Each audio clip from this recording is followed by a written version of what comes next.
नया टॉपिक लिखो। राजस्थान की जनजातियां।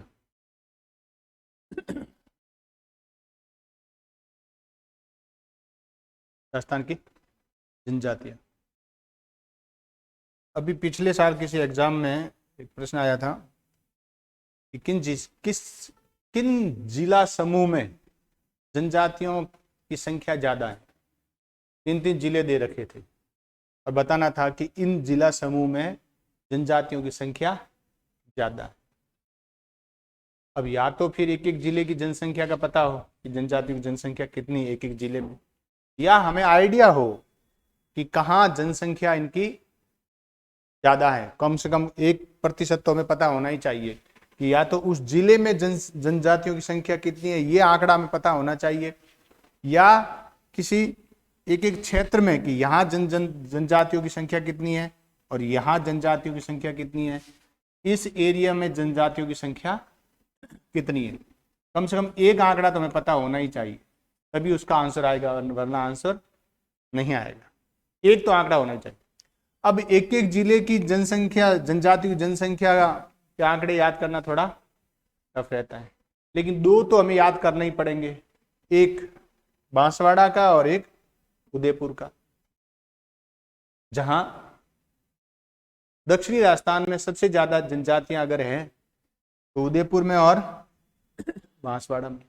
प्रतिशत बांसवाड़ा में ज्यादा है और जनसंख्या यानी संख्या उदयपुर में ज्यादा।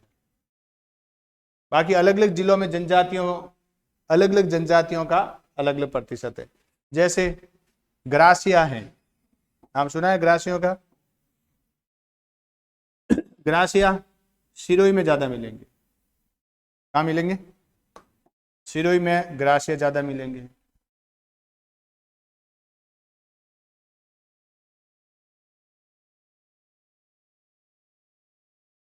डूंगरपुर में डामूर अधिक मिलेंगे। बांसवाड़ा में भील अधिक मिलेंगे। प्रतिशत में इनका कोई प्रतिशत नहीं है, जितने हैं उतने हैं लगभग। उदयपुर में सिरोही में मिलेंगे, बाकी कुछ पाली मिल जाएंगे। ये वाला एरिया मिलेगा। 12 में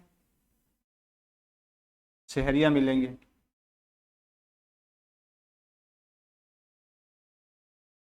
बाकी सवाई माधोपुर हैं, टोंक नहीं, सवाई माधोपुर हैं, जयपुर हैं, कोटा है। यहाँ पर बिखरे हुए क्षेत्रों में मीणा ज़्यादा मिलेंगे। भरतपुर साइड में खांसी ज़्यादा मिलेंगे। ये तो पता होना ही चाहिए। अभी ईओ के एग्जाम में भी एक प्रश्न आया था। ईओ का एग्जाम हुआ था ना, उसमें ये कोई जनजाति पूछी थी और जिला पूछा था। आरएस में भी एक प्रश्न आया था, जनजाति पूछी, इसकी ग्रासियों की थी। ग्रास्य जनजाति सर्वाधिक कौन से जिले में? सीधा सीधा प्रश्न पूछा तो सिरोही में।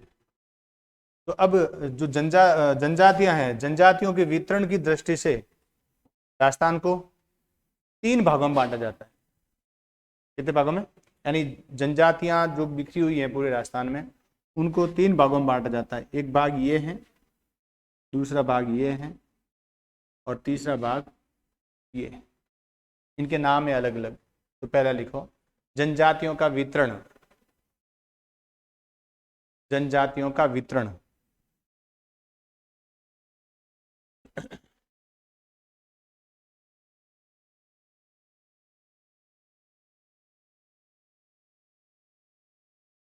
पहला लिखो, दक्षिणी राजस्थान।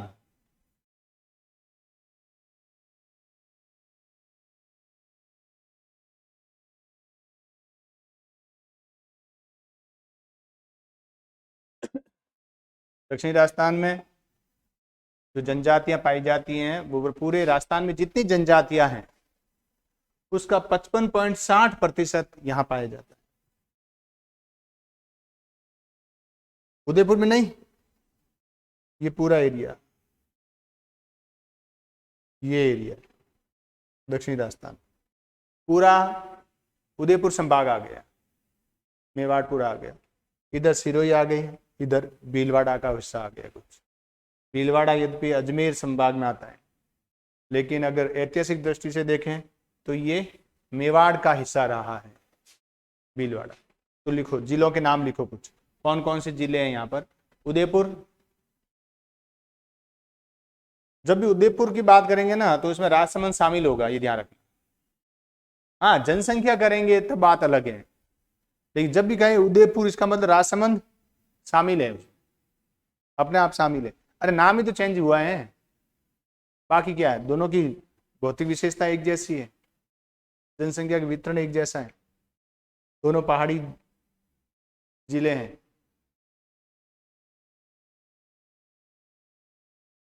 उदयपुर, चित्तौड़गढ़, डूंगरपुर, बांसवाड़ा, प्रतापगढ़, उदयपुर, डूंगरपुर, बांसवाड़ा, प्रतापगढ़, सिरोही।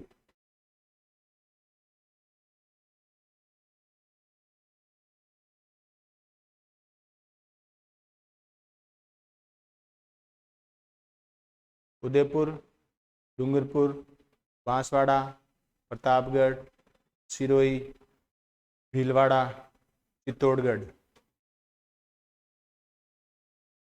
इन जिलों में कितनी जनसंख्या पाई जाती है? कुल जनजातियों का 55.60% जनजातियां पाई जाती है।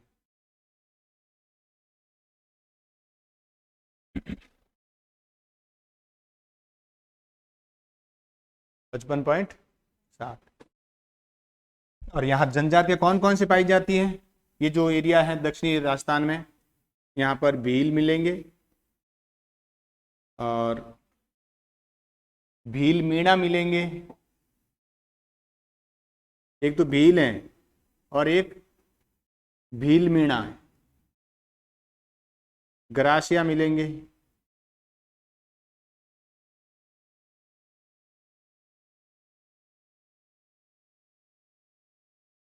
दामोर मिलेंगे और एक जनजाति है कथोड़ी, ये मिलेंगे दक्षिणी राजस्थान।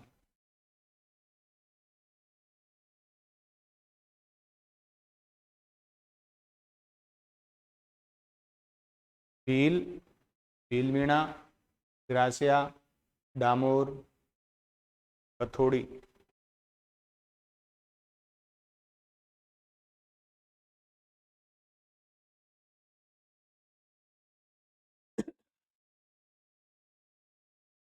समझ गए? ये जनजातियां दक्षिणी राजस्थान में। तो राजस्थान की कुल जनजातियों का कितना परसेंट है? ये 55.60%। मतलब इस क्षेत्र की यहाँ है ये 55 न कि टोटल जनजातियों का है। और भील पाली में मिल जाएंगे, भील जैसलमेर में मिलेंगे, समझ गए ना? भील जैसलमेर में भी है, बाड़मेर में, बीकानेर में भी भील है। लेकिन ये जो जनजातियां हैं, इनका जो प्रतिशत है कुल जनजातियों का इस क्षेत्र में, वो 55.60 है। दूसरा लिखो, दक्षिणी पूर्वी राजस्थान, दक्षिणी पूर्वी क्षेत्र, दक्षिणी पूर्वी क्षेत्र।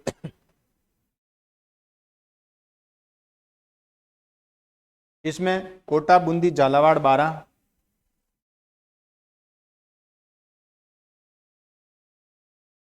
कोटा, बूंदी, झालावाड़, बारां, सवाई माधोपुर, कोटा, बूंदी, झालावाड़, बारां, सवाई माधोपुर। ये देखो, ये कोटा, ये बूंदी, ये झालावाड़, ये बारां, ये सवाई माधोपुर, ये टोंक। दक्षिणी पूर्वी, ये पश्चिम इधर, ये दक्षिणी पूर्वी आएगा, दक्षिणी पश्चिम नहीं, दक्षिणी पूर्वी। जयपुर, दौसा, करौली,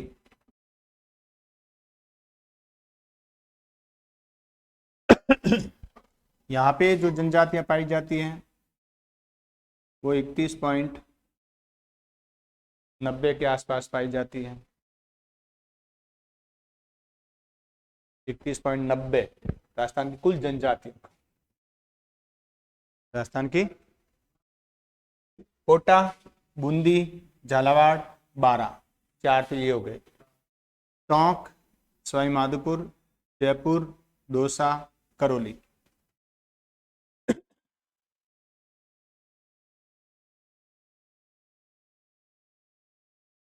समझ गए?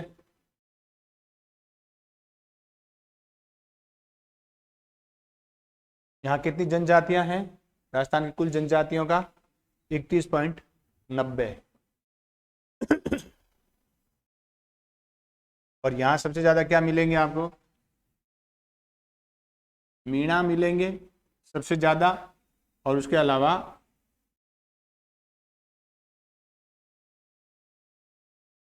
सहरिया मिलेंगे। राजस्थान में सर्वाधिक पाई जाने वाली जनजाति कौन सी है? मीणा है।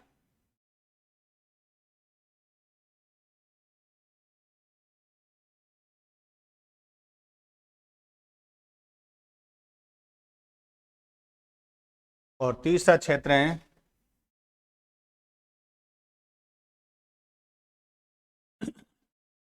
पश्चिमी राजस्थान। पश्चिमी राजस्थान जो पीछे कितना परसेंट रहा वो पश्चिमी राजस्थान में मिलेगा।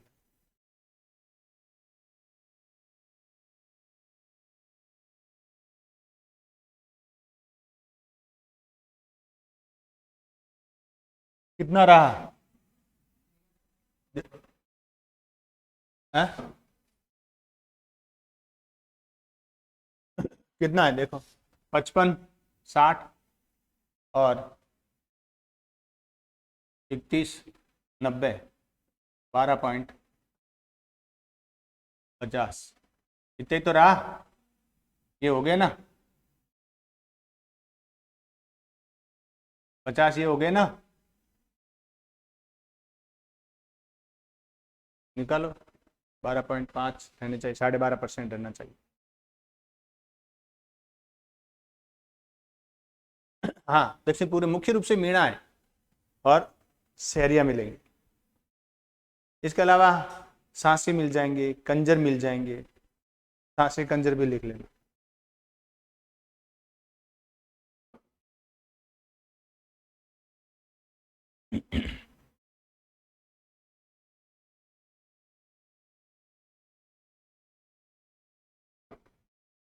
ये इनका वितरण था। अब देखो, अब एक एक जनजाति को लो।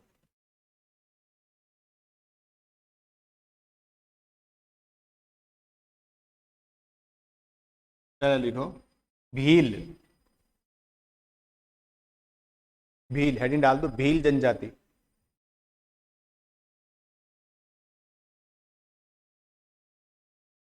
है तेरा आ रहा है कैसे? ये इसको 90 मान लो, सॉरी इसको 60, और ये 31, यही तो है। 85, 55, ये 86 हो गया ना? नहीं हुआ क्या? 86 हो गया ना? और इधर से एक 87.54 कैसे हुआ बता?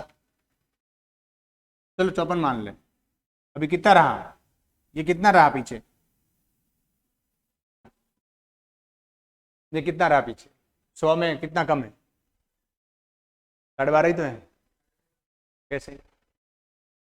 अरे 87 है ये, 87 और 3 90, ये 50 इधर आ गया तो 2.5 रहा ना, और 10 12.5 तो रहा।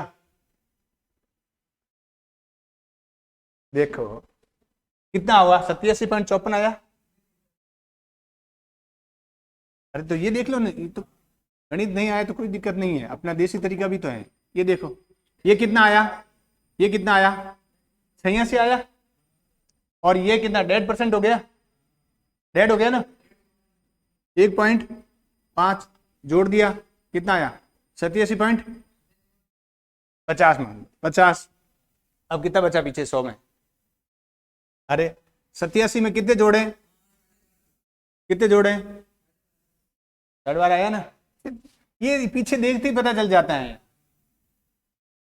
ये पीछे देखते ही पता चल जाता है। और इधर देख लो, इधर देखा, इधर कितना हुआ 86, इधर देख ले, ये ऐड हो गया और अपने आप 12.5 हो गया। हेडिंग डाल दो, भील, भील जनजाति राजस्थान की सबसे पुरानी जनजाति है।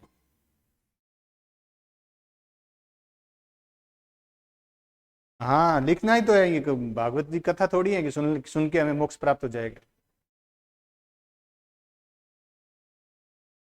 पश्चिमी राजस्थान, पश्चिमी राजस्थान में सारे मिल जाएंगे, देखो यहाँ भील मिल जाएंगे, हैं यहाँ पर उदयपुर, ये गंगानगर हनुमानगढ़ में डामोर मिल जाएंगे, यहाँ पर शेखावाटी क्षेत्र में मीणा मिल जाएंगे, कोई स्पेशल जनजाति नहीं मिलेगी।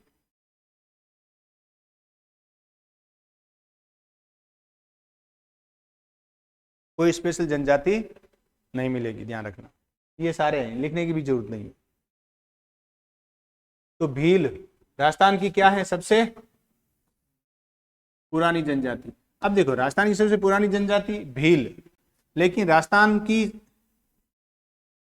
आदिम जनजाति जिसे भारत सरकार ने आदिम घोषित किया है, तो वो है सहरिया। यानी प्रश्न आ जाए कि भारत सरकार के द्वारा राजस्थान की किस जनजाति को आदिम जाति घोषित किया है, तो वो सहरिया होगा। और राजस्थान की सबसे पुरानी जनजाति कौन सी है, भील होगा। भील का अर्थ होता है तीर चलाने वाला, तीर चलाने वाला, भील का अर्थ है तीर चलाने वाला। कर्नल टॉड ने भीलों को वन पुत्र की संज्ञा दी। लिखो, इनको पूछे हुए हैं सारे प्रश्न। भील का अर्थ है तीर चलाने वाला।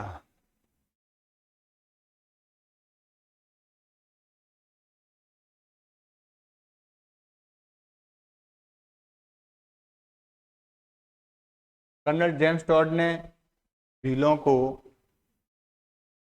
कर्नल जेम्स टॉड ने भीलों को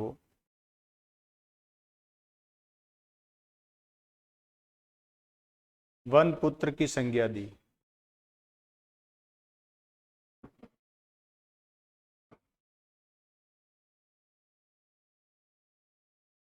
कर्नल जेम्स टॉड ने भीलों को वन पुत्र की संज्ञा दी। वन पुत्र। मेवाड़ के स्वतंत्रता संग्राम में भीलों का सर्वाधिक योगदान है। मेवाड़ के स्वतंत्रता संग्राम में भीलों का सर्वाधिक योगदान है।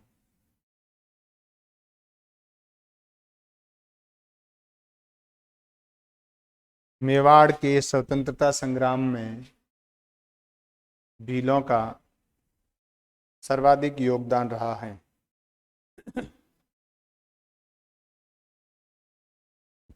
यानी जो हल्दी घाटी का युद्ध हुआ था और हल्दी घाटी से पहले का जो युद्ध हुआ था, उसमें चाहे वो मेवाड़ के महाराणा उदय सिंह है या फिर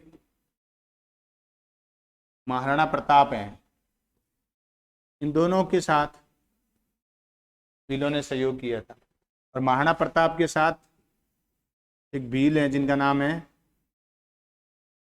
पूंजा, नाम सुना है?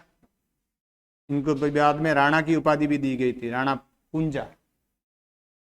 इनका वैसे नाम भीलू राणा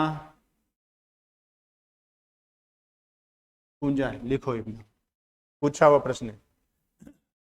पूंजा भील, पूंजा भील, पूंजा भील।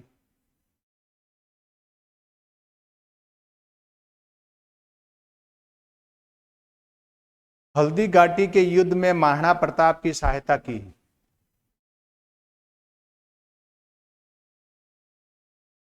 हल्दी घाटी के युद्ध में महाराणा प्रताप की सहायता की।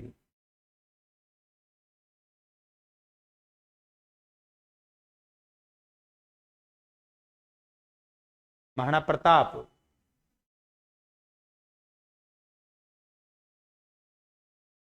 ये वहां पे ऑप्शन में सांगार, कुंभा, महाराणा प्रताप सारे आते हैं। हाँ हाँ, 17 जून और 18 जून, दो डेट आती है, दो डेट आती है, अलग अलग इतिहासकार अलग अलग बताते हैं। तो इनको, इन्होंने महाराणा प्रताप की सहायता की, तब इनको क्या उपाधि दी गई? राणा की उपाधि दी गई। और इनका जो चिन्ह है वो जो मेवाड़ का राज्य ध्वज है, लिख लो।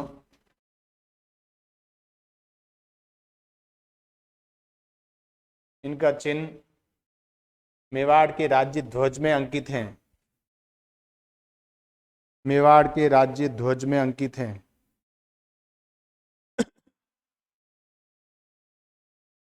मेवाड़ के राज्य ध्वज में अंकित है, ध्यान रखना।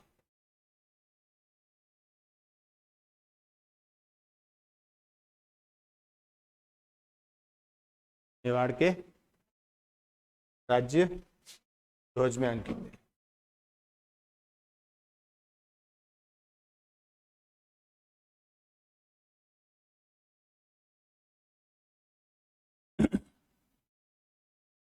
अब कुछ शब्दावलियां लिखो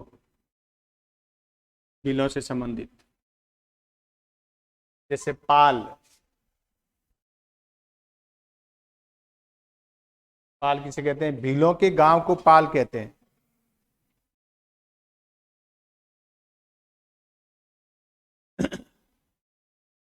क्या कहते हैं? पाल। जैसे नाथरा की पाल, मांडो की पाल, ये सारे क्या है? भीलों के गांव है। पूछा हुआ प्रश्न है, भीलों के गांव है, भीलों के गांव को पाल कहते हैं।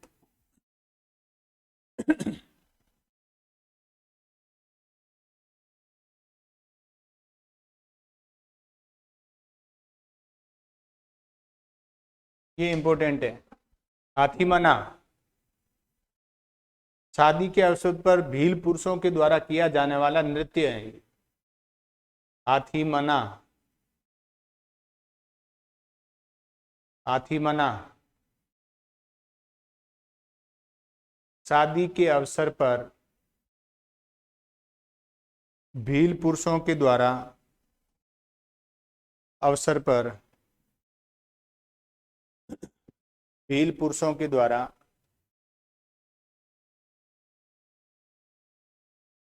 किया जाने वाला नृत्य क्या कहलाता है? हाथीमना कहलाता है। इंपॉर्टेंट है, ध्यान रखना। भील पुरुषों के द्वारा किया जाने वाला नृत्य।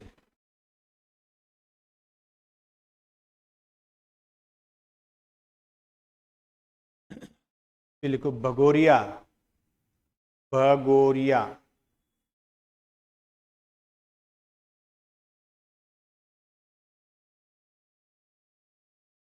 ये युवक युवती मिलन समारोह है।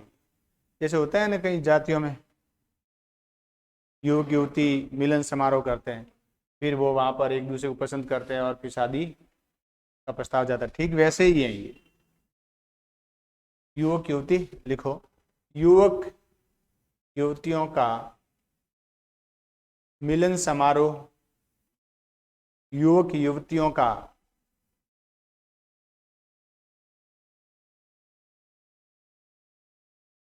युवक युवतियों यानी लड़के और लड़कियों का मिलन समारोह ब्रैकेट में लिख लेना, त्योहार है एक इनका, ये त्योहार के रूप में मनाते हैं।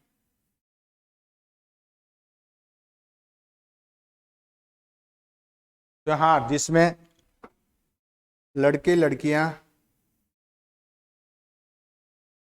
एक दूसरे को पसंद करते हैं,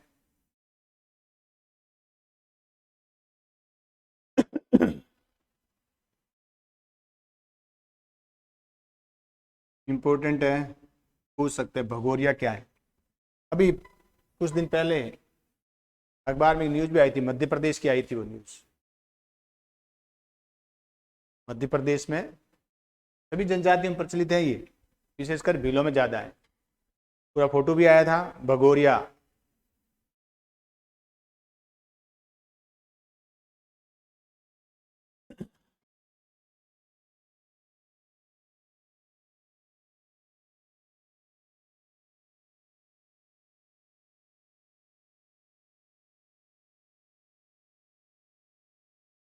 पता नहीं क्या होता है ये, नाता या नात्रा, सुना है ना? सुना है?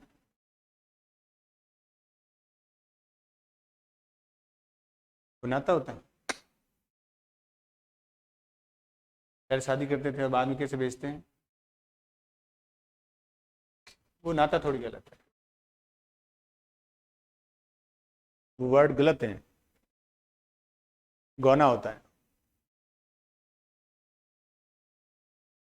नाता का मतलब होता है पुनर्विवाह, एक तरह से दूसरी शादी कर लेना।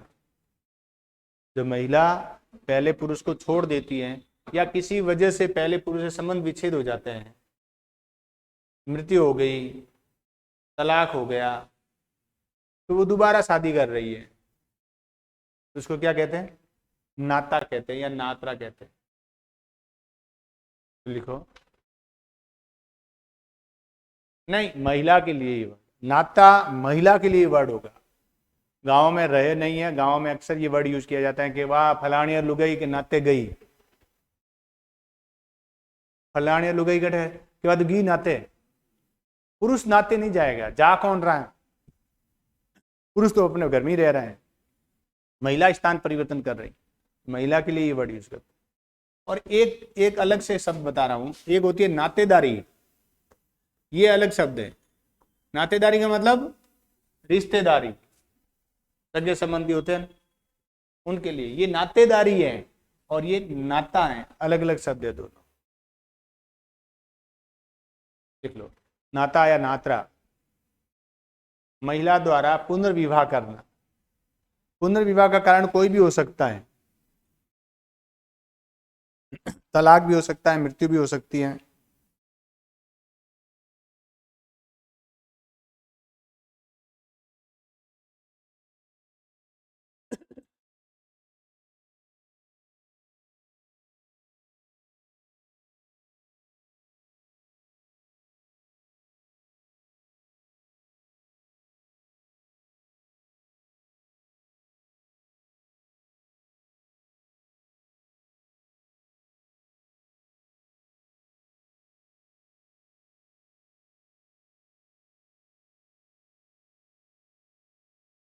छेड़ा फाड़ना,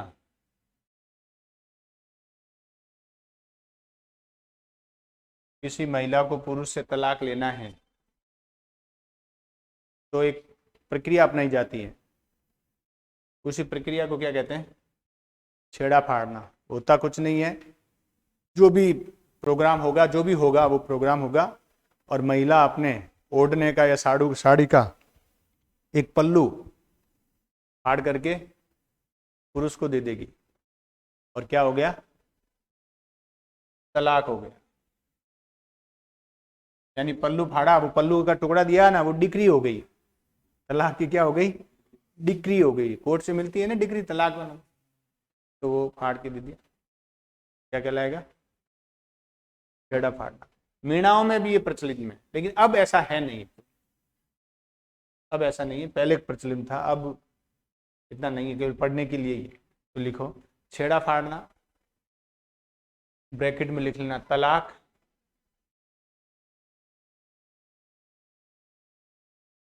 कैसे होगा? महिला के द्वारा अपने साड़ी का पल्लू फाड़कर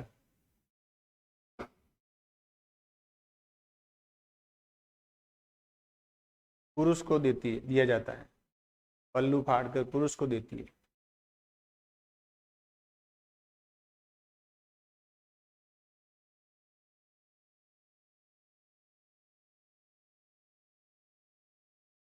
क्या कहलाता है? छेड़ा फाड़ना कहलाता है, यानी तलाक कहलाता है। ये सारे वर्ड पूछे हुए हैं किसी न किसी एग्जाम में, जो भी करवा रहा हूं।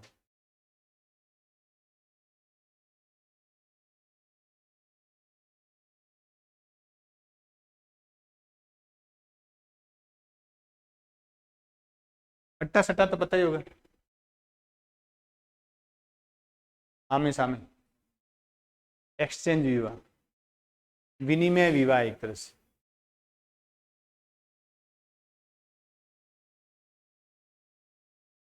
अट्टा सट्टा, आमने सामने। पहले तो केवल जनजातियों में होता था, अब लगभग कहीं कम है कहीं ज्यादा है, सभी जातियों में, और बहुत ही खतरनाक है। ध्यान हो तो 2-1 साल हो गए इस बात को। गंगानगर ये नागौर का एक केस था, पूरे अखबार में न्यूज आई थी। वही अट्टा सट्टा से शादी हुई, विवाद हुआ, विवाद बहुत ही खतरनाक स्थिति में पहुंच गया था। तब न्यूज आई थी, लड़की की क्या गलती। लड़की का फोटो भी आया था जो पीड़ित थी, मेरी क्या गलती है। एक तंग करे, दूसरे पे एक्शन होता है अट्टा सट्टा के साथ, यानी आमी सामी।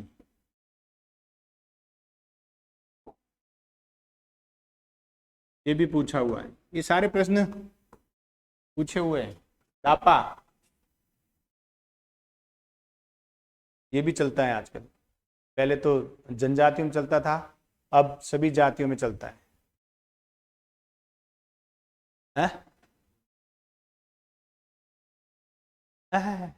दहेज तो वो अलग है, ये उल्टा दहेज है। पहले दहेज कौन देता है? लड़के वाले देते हैं। दहेज तो यही है ना, परंपरा तो यही है ना कि लड़के वाला दहेज देगा, लड़की वाला। इसमें उल्टा है, वर पक्ष के द्वारा वधु पक्ष को पैसे देना। पैसे लेके लाते हैं ना, हाँ, बंगाल, बिहार, उड़ीसा, अकोला, अंकलेश्वर, वो है। अब तो ये भी सभी जातियों में मिलते हैं, विशेषकर बिहार साइड से लाते हैं। लिखो, वर पक्ष के द्वारा दापा, वर पक्ष के द्वारा वधु पक्ष को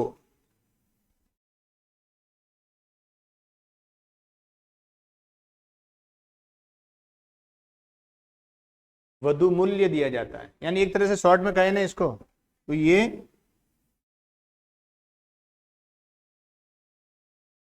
वधु मूल्य है। क्या है ये? वधु पक्ष को रुपए दिए जाते हैं।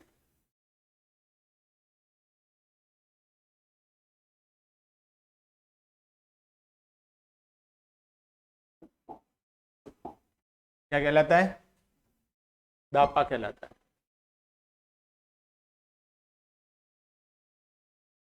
समझ गए? अब देखो, नाता होता है, मतलब नाता, कोई महिला है वो नाते चली गई, पुनर्विवाह चली गई, भाग गई, ठीक है। अब भागी तो जो उसका पति है, अब वो इसका एक तरह से ये कहें कि वैसे तो केस तो नहीं होता है, लेकिन केस ही मान लो आप इसको। वो केस करेगा कोर्ट में नहीं, पंचायती में, अपने पंचों में पंचायत बुलाएगा वो।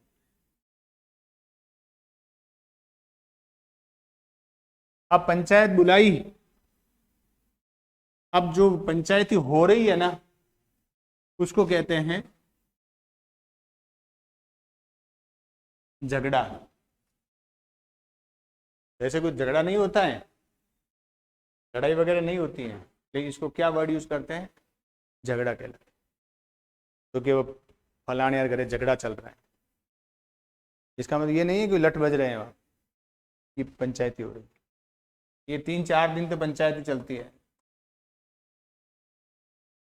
सारे पंच आते हैं, पूरे समाज के जो भी मैन आदमी है सबको बुलाया जाता है। 4 दिन तक, क्या 4-5 दिन तक पंचायत चलती है, मैंने अपनी आंखों से देखी है पंचायत। तो और वहीं फिर दाल रोटा बाटी चूरमा 4 दिन तक खाते हैं और लास्ट में फिर निर्णय करके ही जाते हैं। यूँ नहीं है, कोर्ट की तरह नहीं है कि आगे की पेशी आगे बार अगली बार अगले महीने होगी, नहीं, आए है ना तो निर्णय होगा। नहीं तो वो शादी नहीं होगी ना। अरे इसकी, अरे आगे तो इसका पूरी प्रक्रिया इतना ही नहीं है ये। अब ये जो इसकी पत्नी भागी है ना, और इसका जो नया वाला पति, अब इसको शादी के लिए पैसे चाहिए, दोबारा शादी करनी है, और उसका पति मेरी पत्नी भाग गई है तो उसको मुआवजा मिलना चाहिए, तो वो मुआवजा दिलवाएगा। ये पंचायत है, इसको मुआवजा दिलवाएगी। ये इसी को झगड़ा कहते हैं। क्या दिलवाएगा? मुआवजा दिलवाएगा। समझ गए? इसलिए है, इसलिए नहीं है कि शादी शादी तो हुआ कि ये इसके साथ भाग गई और ये हो गया अकेला। समझ गए ना? ध्यान रखना, लिखो लिखो, झगड़ा है, देखो झगड़ा, जिस पति की या जिस पुरुष की पत्नी भागी है उसका मामला झगड़ा कहलाता है। जिस पुरुष की पत्नी ने नाता कर लिया, भागना शब्द यूज नहीं करे, नाता शब्द यूज कर ले, पत्नी ने नाता किया है,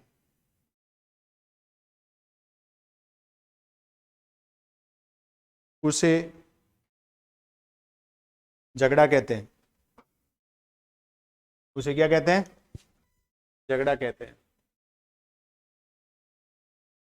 ठीक है, भाग गई। अब ये पंचायत बुलाई और पंचायत ने उसको क्या दिया? मुआवजा दिया।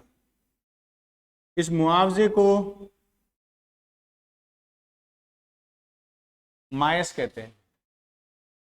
देखो, पीड़ित पति को मिलने वाला धन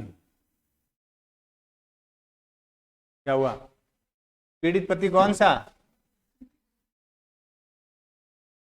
जो, हाँ, जिसकी पत्नी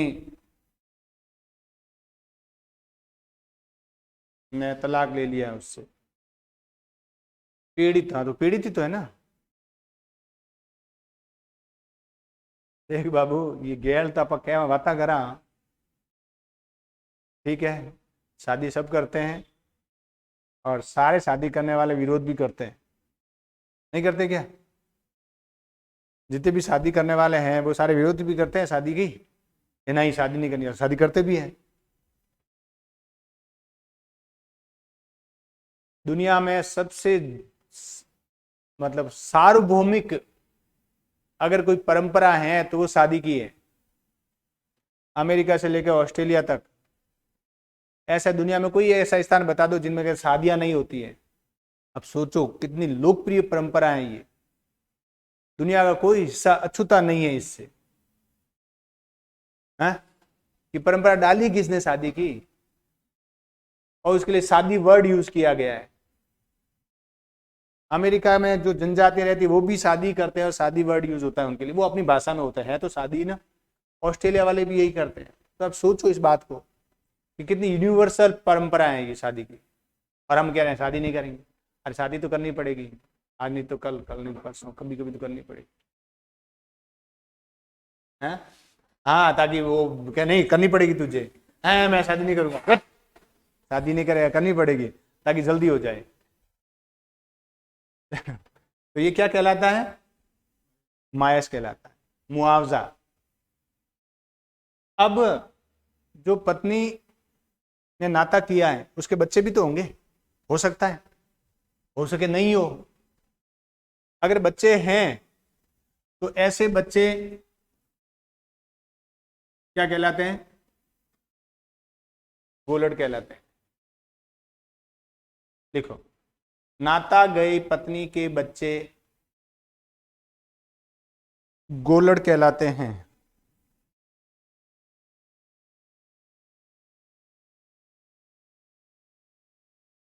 नाता गए पत्नी के बच्चे गोलड़ कहलाते हैं। क्या कहलाते हैं? गोलड़ कहलाते हैं।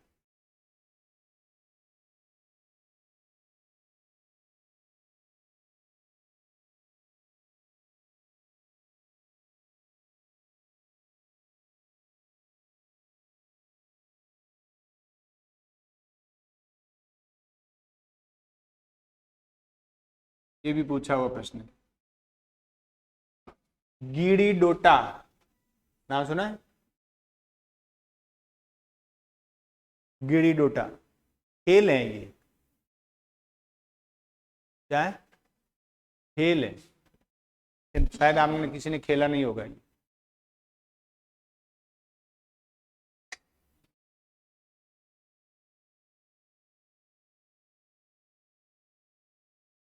ये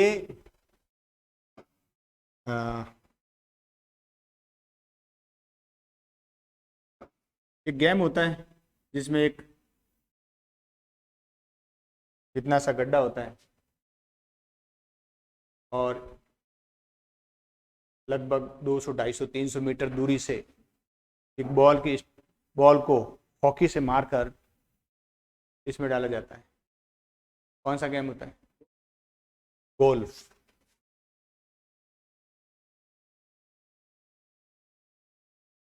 समझ गए? यानी ये गोल्फ का प्रारंभिक रूप है। इसमें क्या होता है कि कपड़े की बॉल होती है और एक थोड़ा सा दूर, ज़्यादा दूर नहीं होता है, इसमें थोड़ा सा दूर एक गड्ढा बना देते हैं और एक निश्चित दूरी पर उस बॉल को उस हॉकी से मारकर इसमें डालना होता है। क्या कहलाता है? कीड़ी डोटा। गांव में बच्चे आज भी खेलते हैं। आपने नहीं खेला? मैंने खेला है। खेलते थे। यही तो खेल होते थे। खेलने वाले दो खेल सबसे लोकप्रिय जो 12 माह चलते थे, एक तो गिल्ली डंडा, जिसको गुल्ली डंडा कहते हो, मारवाड़ी में गिल्ली डंडा बोलते हैं, और एक होता है ये। तीसरा गेम होता था गोलियां। कंचे अलग हैं, गोला अलग है। गोलियां, जो अलग अलग टाइप के गेम चलते हैं, तो यही तो गेम होते थे। तो लिखो, देखो, गोल्फ का प्राचीनतम रूप है ये। इतना लिखोगे तो समझ में आ जाएगा आपको। गोल्फ का प्राचीनतम रूप है।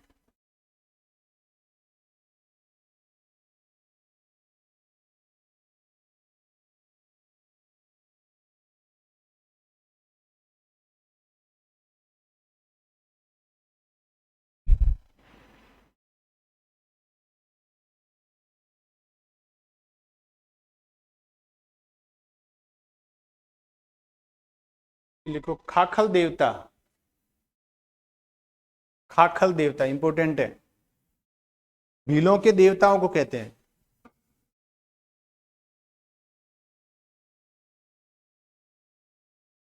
भीलों के जो देवता हैं उनको खाखल देवता बोलते हैं।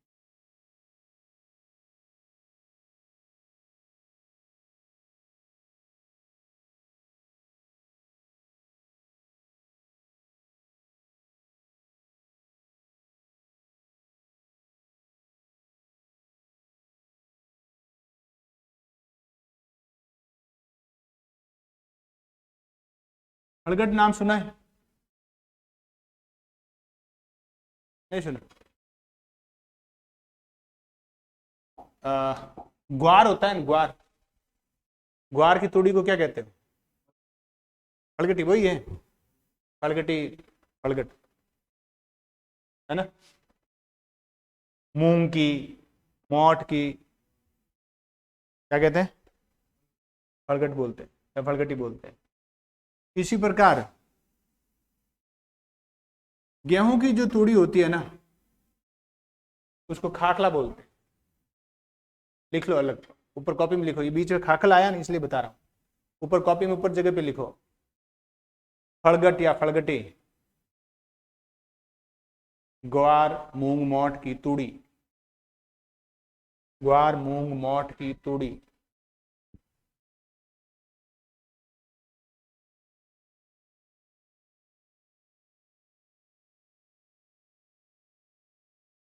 और खाखला गेहूं जौ की तूड़ी, गेहूं और जौ की तूड़ी, गेहूं और जौ की तूड़ी।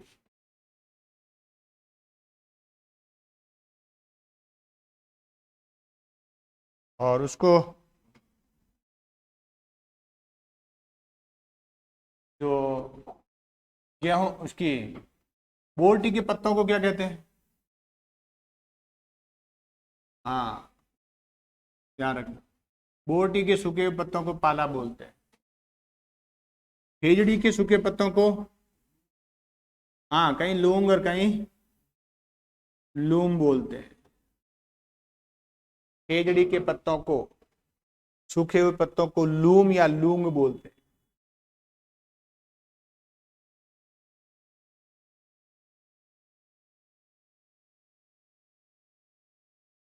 लूंग या लूम बोलते हैं।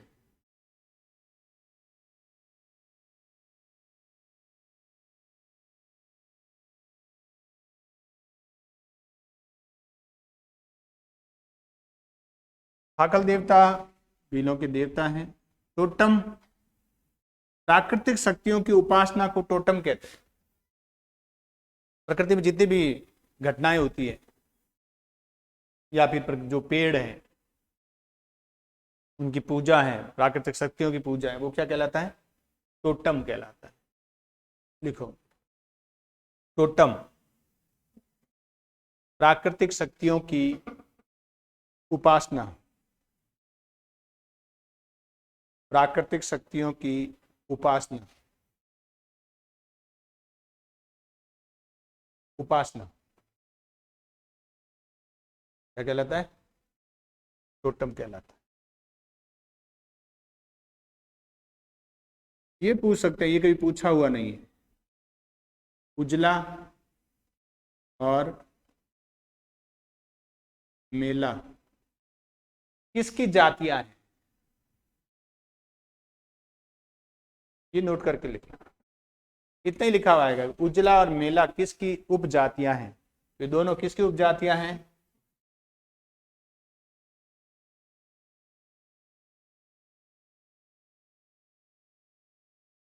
भीलों की उपजातियां हैं।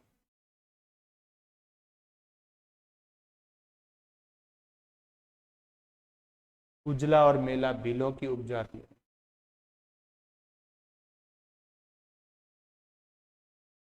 हाँ,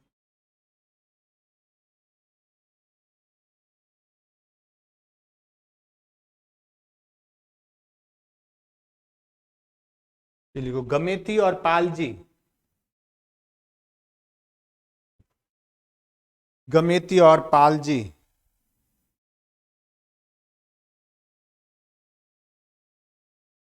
भीलों का मुखिया कहलाता है।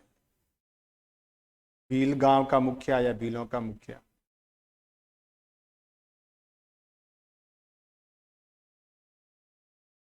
हम्म, भीलों का पंच क्या कहलाता है? इंपॉर्टेंट है, पूछ सकते हैं।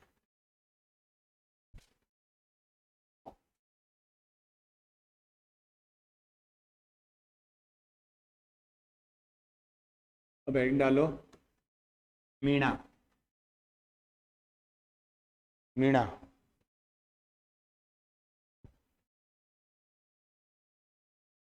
सबसे ज्यादा मीणा कौन से क्षेत्र में रहते हैं? पूर्वी राजस्थान और दक्षिणी पूर्व भी कह सकते, यानी जयपुर, दौसा, करौली,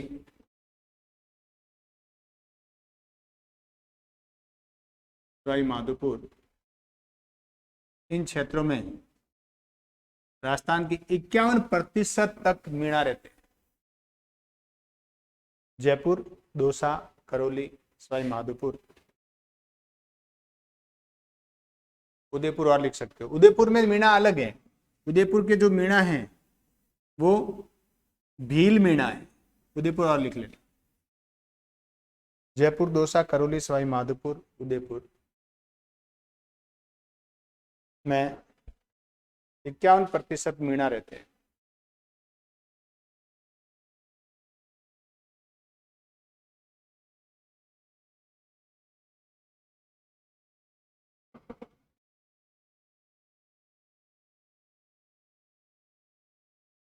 मीणाओं का जो संबंध बताया गया है वो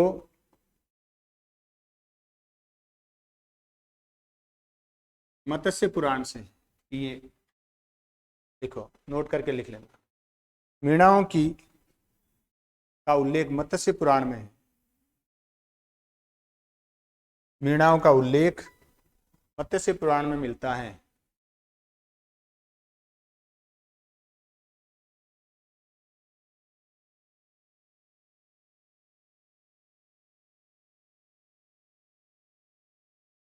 एक मीणाओं के संत हुए हैं, मुनि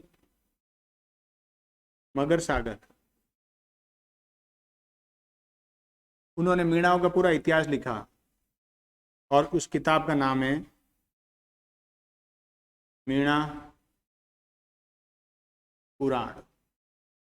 नोट करके लिखना। मुनि मगर सागर ने मीणा पुराण नामक, मुनि मगर सागर ने मीणा पुराण नामक पुस्तक लिखी।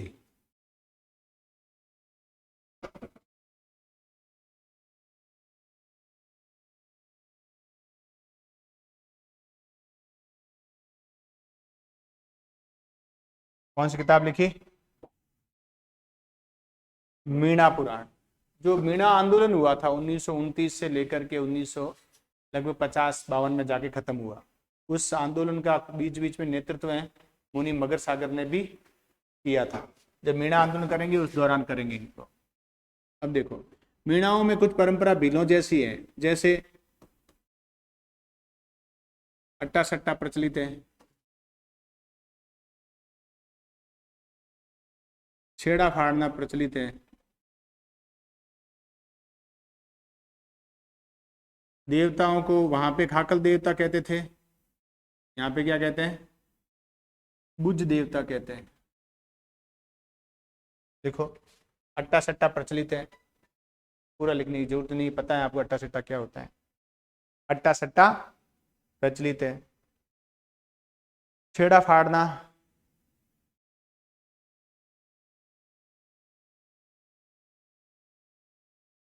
तलाक परंपरा है। ये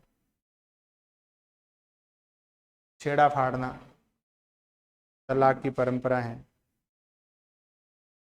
बुझ देवता जैसे भीलों में अकल देवता कहते हैं ना, वैसे इनमें बुझ देवता कहते हैं। अब इनका सबसे इंपॉर्टेंट पॉइंट है, इनमें ज़्यादा है नहीं, लेकिन जो सबसे ज़्यादा इंपॉर्टेंट पॉइंट है वो ये है कि जो गोडवाड़ है ना,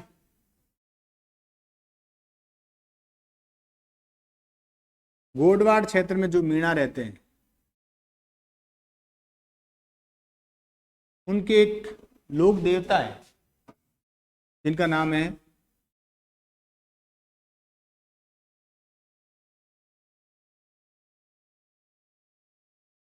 भूरिया बाबा। नाम सुना है? भूरिया बाबा, जिनको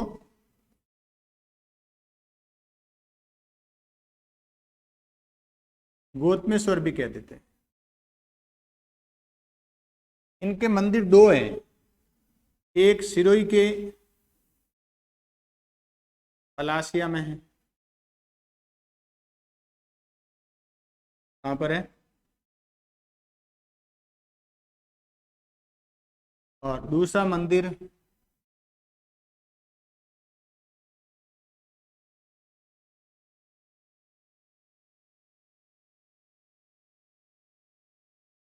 आरनोद,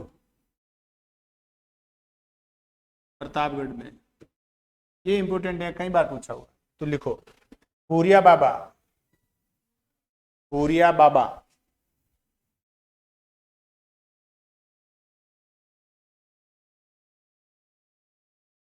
गोडवाड़ के मीणाओं के लोक देवता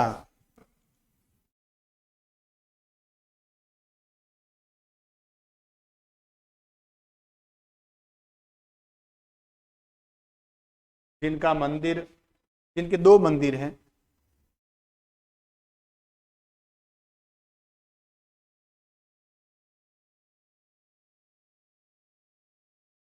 पलासिया सिरोही में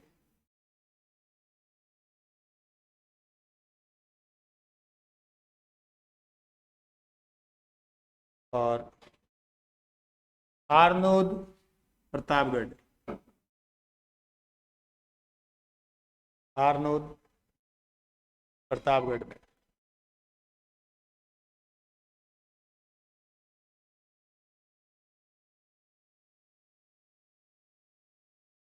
आरनोद प्रतापगढ़। अब पलासिया में जो मंदिर है वहां एक विशेषता है कि जो मंदिर का जो मंदिर बना हुआ है और मंदिर का एक परिसर है, इस परिसर में कोई भी पुलिस वाला नहीं जाएगा, सिविल ड्रेस में जा सकता है, बाकी पुलिस एंटर नहीं करेगी। कई बार विवाद भी होता है यहाँ पुलिस और प्रशासन और इनके बीच में, पुलिस वाले चले जाते हैं, नहीं अब गाड़ियाँ वगैरह हैं बाहर खड़ी करो, अंदर की व्यवस्था हम देखेंगे, आप तो बाहर की व्यवस्था देखो। नोट करके लिखो, इस मंदिर परिसर में शुरू वाले मंदिर परिसर में पुलिस का प्रवेश निषेध है, पुलिस का प्रवेश निषेध है।